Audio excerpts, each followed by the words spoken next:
एक 37 साल अंग्रेज़ी का प्रोफेसर एक लड़की के एक 12 साल बच्ची के इश्क में मुब्तला है। पागल है वो, इसलिए नहीं क्योंकि वो उससे प्यार करता है या मोहब्बत करता है, बल्कि इसलिए क्योंकि वो जिनसी तौर पे उससे अट्रैक्टेड है।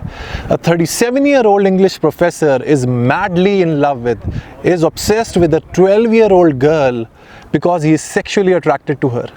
आज की जो हमारी गुफ्तगू है, आज का जो हमारा मौजू है, वो आज इसी प्लॉट के इर्द-गिर्द घूमेगा।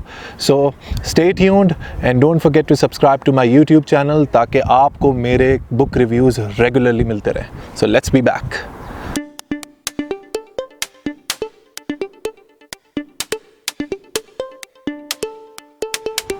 सो बुक बडीज़ की जो मैंने आपको प्लॉट बताया है किसी हॉलीवुड या बॉलीवुड मूवी की स्टोरी लाइन नहीं, बल्कि ये मशहूर ज़माना और शोर आफाक राइटर व्लादिमिर नाबोकोव के सबसे मशहूर नावल का प्लॉट है। यस, आज हम जिस नावल की बात करेंगे वो ये है लॉलीटा। यस, ये वो नावल है जो जब 1955 में जब पब्लिश हुआ तो पूरी दुनिया में तहलका मच गया था, इस हद तक कि बहुत सारे मुल्कों ने इसको बैन कर दिया।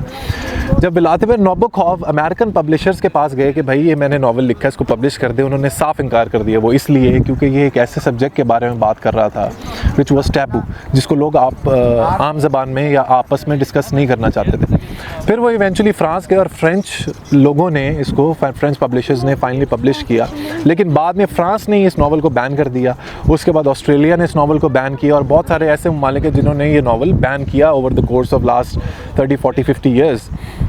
लेकिन अब जो क्योंकि social media, digital media, so in most of the places the novel is available. Even for that matter Pakistan में भी ये नावल अवेलेबल है, आपको कहीं से भी मिल जाएगा। अब बात ये आती है दोस्तों कि वो क्या रीज़न थी जिसकी वजह से ये नावल बैन हुआ।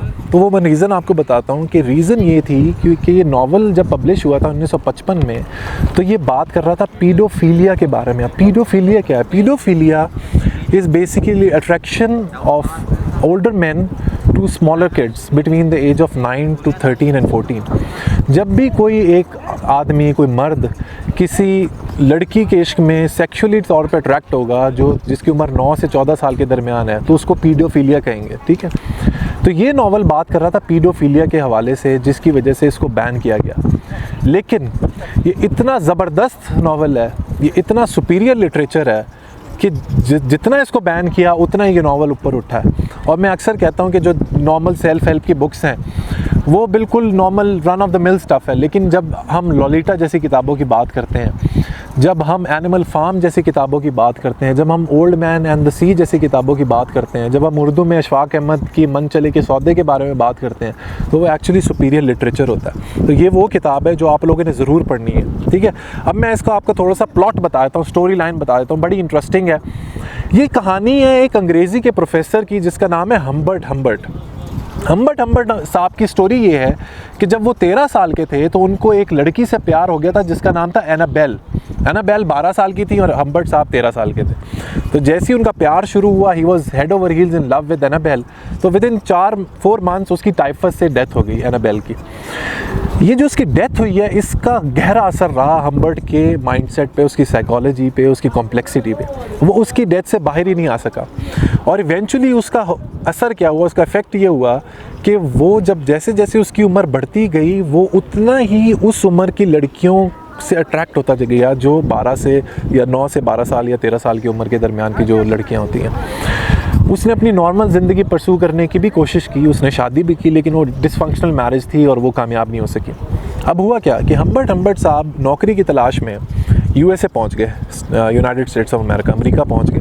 और अमेरिका में उन्होंने एक औरत के यहाँ एज अ पेइंग गेस्ट एक रूम ख़रीदा, एक रूम रेंट पे लिया, जिस औरत का नाम था शार्लेट हेज़। अब हुआ ये कि शार्लेट हेज़ की बेटी थी डॉलरेस और उसकी उम्र थी 12 साल। जैसे ही हम्बर्ट ने डॉलरेस को देखा, वो पागल हो गया, बिल्कुल मैड हो गया। And he started feeling sexually attracted to Dolores. और इवेंचुअली हम्बर्ट ने उसका नाम रखा लॉलीटा, जिसकी वजह से व्लादिमिर नाबोकोव ने ये नावल का नाम रखा लॉलीटा। अब हुआ ये कि वो आहिस्ता आहिस्ता उसके इश्क में, उसकी मोहब्बत में उससे बिल्कुल पागल हो गया। और वो मोहब्बत कोई दिल से मोहब्बत नहीं थी, वो बेसिकली सेक्सुअल अट्रैक्शन थी, जो उसका जहनी, जो भी उसका बीमारी थी हम्बर्ट की कह लें, whatever it is, he was sexually attracted to Lolita, Dolores.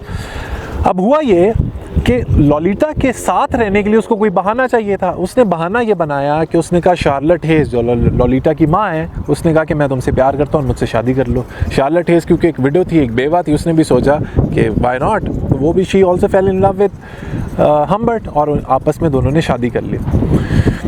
दोनों की ऑफ कोर्स डिसफंक्शनल मैरिज थी, बिकॉज हम्बर्ट का कोई इंटरेस्ट था नहीं शार्लेट हेज़ में, उसका तो इंटरेस्ट था उसकी बेटी में। हम्बर्ट करता क्या था, वो एक डायरी लिखता था, उस डायरी में अपनी फीलिंग्स लिखता था लॉलिटा के बारे में कि मैं उससे, आज मैंने उससे ये बात की, आज मैंने उसके साथ ये किया, और वो सारा नोट डाउन करता था। अब एक दिन हुआ ये कि जो लॉलिटा की माँ है और हम्बर्ट की जो वाइफ है शार्लेट, उसके हाथ वो डायरी लग गई और उसने वो डायरी पढ़ ली। जब डायरी पढ़ी तो ऑफ कोर्स लड़ाई होनी थी, बहुत शदीद लड़ाई हुई, और वो लड़ाई में जब गुस्से से घर से बाहर निकली तो उसका एक्सीडेंट हो गया और वो मर गई। हम्बर्ट को और क्या चाहिए था, हम्बर्ट साहब ने फ़ौरन मौका पकड़ा, और जब ये सब मामला हो रहा था तो शार्लेट ने लॉलिटा को एक समर कैंप पे भेज दिया था। हम्बर्ट ने फ़ौरन गाड़ी पकड़ी और समर कैंप पहुंच गया। जैसे ही समर कैंप पहुंचा तो उसने बताया लॉलिटा को कि भाई तुम्हारी माँ मर गई और मैं ही तुम्हारा कफ़ील हूँ, मैं ही तुम्हारा गार्डियन हूँ, मैं ही तुम्हारा सब कुछ। लॉलिटा ने पहले तो थोड़ा सा इनकार किया, but eventually Lolita had no option. उसके बाद से जो पूरा 1 साल है ये लोग अमेरिका की सड़कों पे एक शहर से दूसरे शहर, दूसरे शहर से तीसरे शहर इधर उधर घूमते रहे, और हम्बर्ट को हर वक्त ये डर लगा रहता था कि कोई ना कोई उनका पीछा कर रहा है। अब इस 1 साल के दौरान उसने बहुत दफ़ा जिनसी तौर पे उसको मोलेस्ट करने की कोशिश किया। लॉलिटा ने बहुत दफ़ा उसकी जो सेक्सुअल एडवांसेस थी उनको रोकने की भी कोशिश की, और इवेंचुअली बल्कि इस हद तक वो चला गया कि उसने उसको स्लीपिंग पिल्स भी दी, but she couldn't fall asleep. तो उसने बहुत कोशिश की कि वो लॉलिटा का प्यार पा सके, बट ही वाज़न्ट सक्सेसफुल। फिर एक दिन ऐसा ही हुआ, लॉलिटा की तबीयत ख़राब हुई और उसको हॉस्पिटल में एडमिट करवाना पड़ा। तकरीबन 7-8 दिन वो एडमिट रही। जब 8वें दिन वो उससे मिलने गया अस्पताल, तो अस्पताल वालों ने कहा कि ये तो डिस्चार्ज हो चुकी है लॉलिटा, और उसके अंकल आए थे, वो उसको ले गए हैं। This made Humbert furious and angry, और अगले कई साल वो लॉलिटा को ढूंढता रहा, लेकिन उसको कुछ ना पता चला। फिर एक दिन उसको एक नोट मिला, एक लेटर मिला लॉलिटा की तरफ से कि हम्बर्ट, आई एम प्रेग्नेंट और मुझे कुछ पैसों की ज़रूरत है। जैसे ही उसको नोट मिला उसने फ़ौरन गाड़ी पकड़ी और पहुंच गया लॉलिटा के पास। लॉलिटा ने स्टोरी ये सुनाई कि मैं जो अंकल जो मेरा बना था सो कॉल्ड, वो उसका नाम था चार्ल्स क्विल्टी, उसने मुझे धोखा दिया और उसने मुझे चाइल्ड पोर्नोग्राफी में डालने की कोशिश की, जिसकी वजह से मैंने रेजिस्ट किया, और मैं फिर अब अपने करंट शौहर के साथ रहती हूँ और उसके साथ मैं I am pregnant with this baby. Humbert साहब पहले ही पागल थे लॉलिटा के लिए, उनको गुस्सा आया और वो चार्ल्स क्विल्टी के पास गए और उसको शूट कर दिया और उसको मार दिया, मर्डर हो गया उसका। And eventually the police caught Humbert and jail में उसको फेंक दिया और जेल में ही उसकी डेथ हो गई। और जेल में ये जो स्टोरी है, ये जो नॉवल है, उसने जेल में जो मेमोयर लिखा है वो ही पढ़ के एक बंदा सुना रहा है, और उसमें ये लिखा हुआ है कि ये मेमोयर तब तक पब्लिश ना किया जाए जब तक लॉलिटा की डेथ नहीं हो जाती, और Lolita eventually dies very young at the age of 22-23। तो ये है basic story line Lolita novel का। अब बात करते हैं कि ये नॉवल इतना मशहूर हुआ क्यों। एक तो ये कि जब ये आप नॉवल पढ़ेंगे तो आपको अंदाज़ा होगा कि सुपीरियर लिटरेचर क्या होता है। व्हेन आई से superior literature, I mean superior literature. आप जब इसकी राइटिंग पढ़ेंगे नॉवल की तो आपको खुद अंदाज़ा हो जाएगा कि किसी ये नॉर्मल राइटर का काम नहीं है, किसी जीनियस का काम है। व्लादिमिर नाबोकोव की जो राइटिंग है वो surely it's way up from the ordinary stuff, it's really extraordinary. तो अब मैं आपको पढ़ के सुनाता हूँ, in fact it's the first paragraph, आपको खुद ही अंदाज़ा हो जाएगा कि किस लेवल की बात हो रही है। So here you go, listen to this carefully. Lolita, light of my life, fire of my loins, my sin, my soul. Lolita, the tip of the tongue, taking a trip of 3 steps down the palate to tap at 3 on the teeth. Lolita. She was low, plain low, in the morning, standing 4 feet 10 in one sock. She was Lola in slacks. She was Dolly at school. She was Dolores on the dotted line. But in my arms, she was always Lolita. So जनाब, ये है किताब की कामयाबी का राज। जब इस level पे राइटिंग होगी तो किताब क्यों नहीं कल्ट क्लासिक बनेगी, किताब क्यों नहीं फेमस होगी। तो बुक बडीज़ ये किताब आप पढ़ सकते हैं। इस बात से नहीं घबराइएगा कि यार ये एक टैबू किताब है, ये एक बैन किताब है, ये सेक्सुअलिटी के बारे में बात करती है, पीडोफीलिया के बारे में बात करती है। लोग मुझे मेरे हाथ में देखेंगे तो क्या सोचेंगे? भाइयों, लिटरेचर में ये कुछ नहीं होता।